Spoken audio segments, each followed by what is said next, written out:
हमारे खिलाफ है। ये अजहर भाई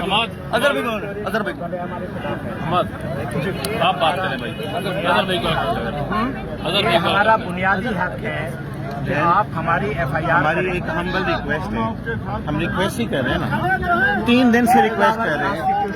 एक इंसान का बच्चा मार दिया,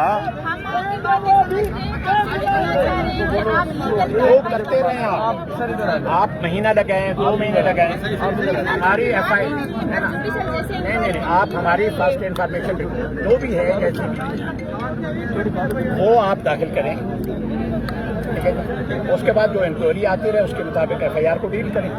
मतलब मेरी बहन, ये कोई जंगल का कानून है या इंसान रहते हैं, बेगुनाह बच्चा मार दिया, कोई पूछने वाला ही नहीं है, और फिर वो लाश जो है वहाँ तड़पती रही, कोई पूछने वाला नहीं है। पोस्टमार्टम में हमें कहा जी पोस्टमार्टम में आप लोग होंगे, कोई भी नहीं। यहाँ पर बच्चा बैठा हुआ है, कोई भी नहीं आ रहा, ना कोई हुकूमती बंदा, ना कोई पुलिस का सीनियर ऑफिसर। यार ये कोई इंसान है, कहते हैं जी SHO के पास जाओ, SHO के